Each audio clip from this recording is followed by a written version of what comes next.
Now, there's the second video for the day. We were talking about petroleum driven devices like this lantern and chainsaw and other stuff, right? My V8 truck, V8 powered truck. Anyway, I'm never going, battery on my chainsaw. Just not going to do it. I don't care what they say or what they do. They can threaten if they want to. Not going to do it. Not going to get a battery powered car either. Trump already said he was working towards making it to where they couldn't force you to do that. They couldn't force me to do it anyway, because my will is stronger than theirs.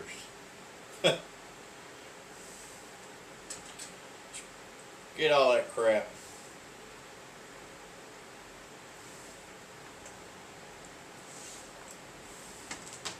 Telling you about how Greta was, she was a ghost at the strip mines where they had the little kids in slavery working in the lithium mines, right?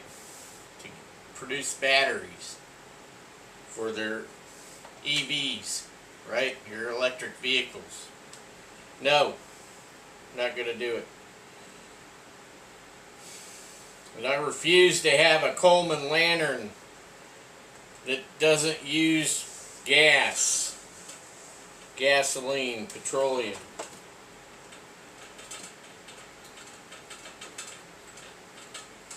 This runs about 10 to 13 hours, basically, depending on how much fuel in it I put in it.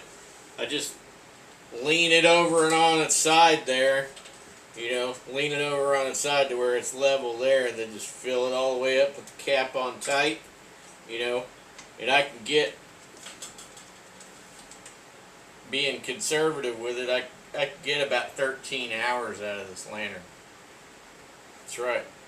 This thing, unlike a battery, it produces heat, produces a lot of light, and lasts a lifetime. Some of you people watching this weren't even born when this lantern was built in 1978. My dad's lantern back there in the other room, it's from the early 70s. And I got it started back here a year or two ago. 40-year-old fuel. It ran it. That's right. So how do you light this lantern when it's real full like that, right? So I'm going to make sure there's no pressure in here. Too much pressure anyway. Let's go ahead and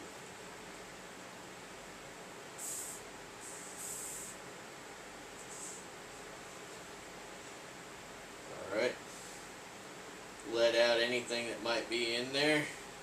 Tighten it back up and then let it sit down. You got to remember, if you filled it up like I told you, leaning it, that fuel will be all the way to the top. If you try to open that cap, the fuel will come out. So you got to turn it on its side and open and let any pressure out. So when I got it all full up like that, and right now it's cold, it hasn't been lit. So what I could do to keep it from flaring up all that, I just undo this and then just give it a few little pumps.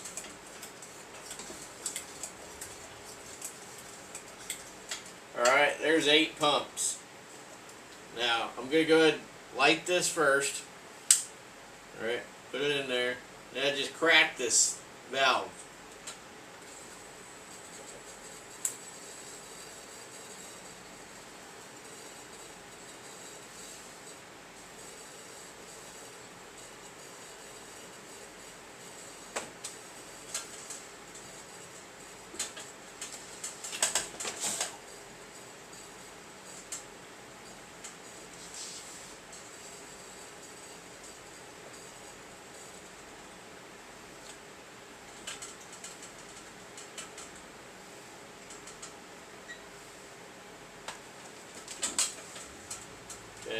It's wanting to get started, but I'm not giving it much fuel, you know.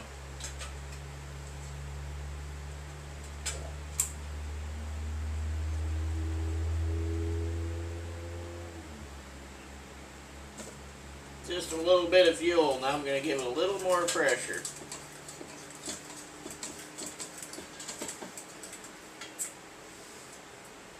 Alright, close that off.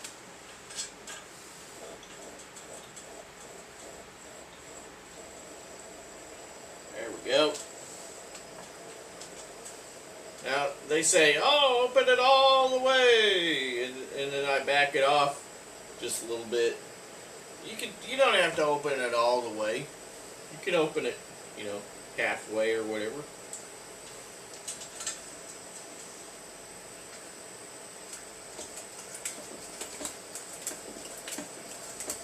You don't have to go crazy with your pumps either. Just make sure it's got a few good pumps in it, and it's ready to go. Right? The nice thing about these Coleman lanterns is you get heat and light, a lot of light, right?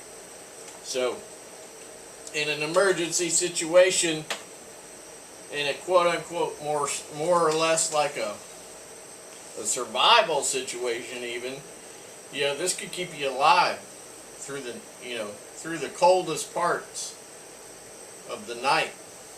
You know, you get that set up for 13 hours of fuel, you know, you go, you know, from, well, let's see, it's 6, 7, 8, 9 hours between 9 p.m. and 6 a.m. That's going to be your coldest part of the night. You get plenty of fuel for one night there, right? And before anybody starts talking about carbon monoxide and all that, notice I said carbon monoxide, M-O-N-O-X-I-D-E, monoxide, not carbon dioxide, because cars don't produce carbon dioxide, they produce carbon monoxide. Okay? That's 3rd grade science. When I was in the 3rd grade, I don't know what they're teaching now, if they're teaching any kids anything. See, Coleman used to produce this also for the house. So you had mantle lamps for in your house, ran on Coleman fuel inside the house. That's right. And then they got into the outdoors realm, producing the lanterns. They had chicken lanterns too, what they called poultry lanterns. Poultry lanterns were a lantern with a really big font. And what that did is it tricked the chickens into thinking it was light still, so they'd lay more eggs. See? That's right. Old school knowledge right there.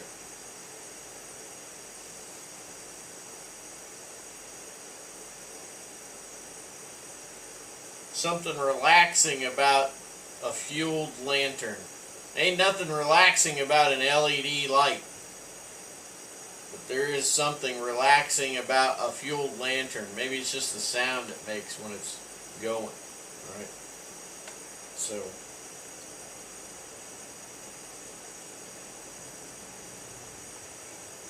not a lot to go wrong with these things either. That's why they last donkey's years. Close that off. When it starts to go out, I'm going to go ahead and hit this guy.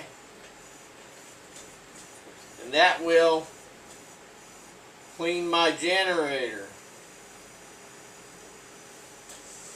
So the generator tube has a basically a big needle pointed rod in the center of it, And when you move that mechanism, it makes that rod go up and down in that tube. And that needle point knocks off any carbon that has built up in the generator tube. Alright? Yep. That's it. You can clean the generator tube too. If you ain't got one available to replace an old generator tube that may be crusty or whatever, you can take that apart and you can clean it. Just be very careful. Be very careful with the cardboard piece on the in there and whatnot, and you know. I cleaned the one of my dad's. I cleaned the generator in that one.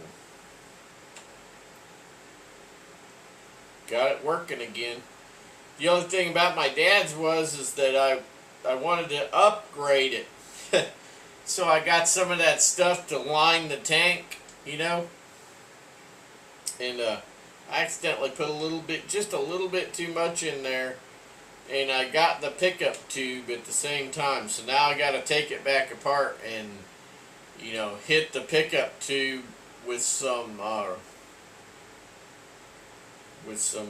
stripper, you know, some like paint stripper, clean up the pickup tube, you know, clean that back off, so then reinstall it, and then it'll be able to pick up fuel again. Now it's clogged, but I'll be able to sort that out. It's not a big deal. You just need time and a little bit of effort on your part to do something like that. Yep, sitting around here wishing it was September, October, November. You know, that's really my 3 favorite months of the year. September, October, November. Those are my 3 favorite months. Cooler. Insects don't bother you. Exactly.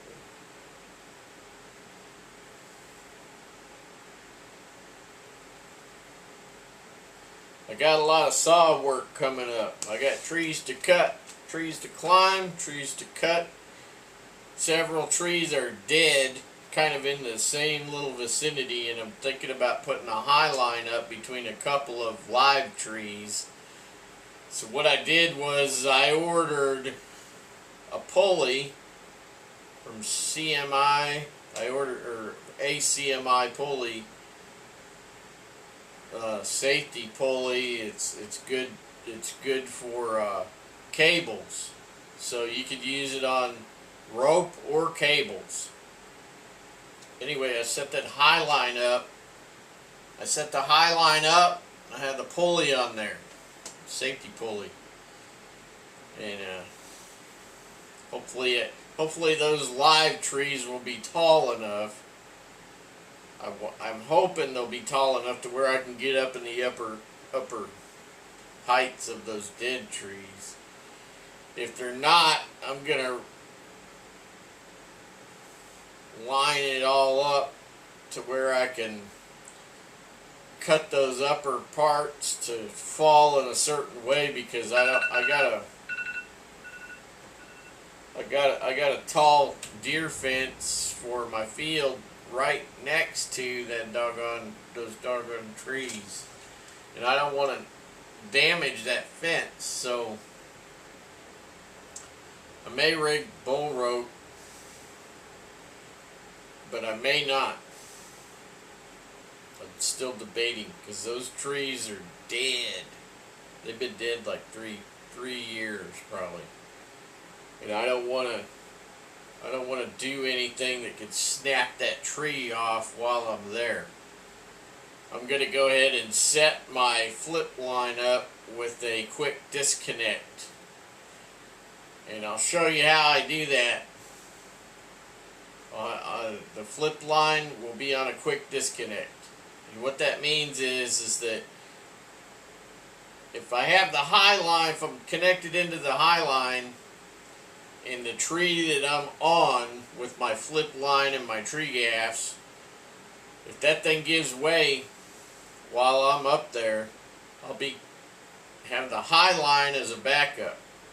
Of course, I'll still fall, but I won't deck, right? But what that disconnect will do is, if I know that that chunk of tree up there near the top, if it's going to go, I don't want my flip line attached to that and drug down with it, right? So I got to get out of there quick. So I put the quick disconnect on my flip line, and flip line lets go, that chunk goes, and I go for a ride. But I don't deck. That's the important thing. I don't deck. Hopefully I won't end up with a tree branch up my butt from something else. But I'll have to sort all that out before I go up there, right? I got to make sure that there's a clear space for me to fall in if something happens up high. Right? Sounds like fun, huh? Yeah. Well, that's just the way it goes. Especially when you're working alone, you got to set things up to where you survive the encounter. Survive to work another day. Alright, and you can't lose your nerves. You know, you got to be like me. Nerves of steel. Don't worry about it. Get up, do it again. Oh yeah. It's the way you got to be. Things still need to get done. Can't lose your nerve over one incident or two incidents or whatever. Just learn from your issue. May not have even been a mistake, but you can learn from a problem that happened.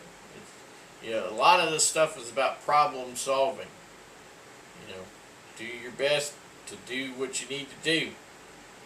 Work around not having a bucket truck. Work around not having a lift. It's the way you got to do it when you're a homeowner. And you don't have a gazillion dollars to spend for a bucket truck or something like that. See you later.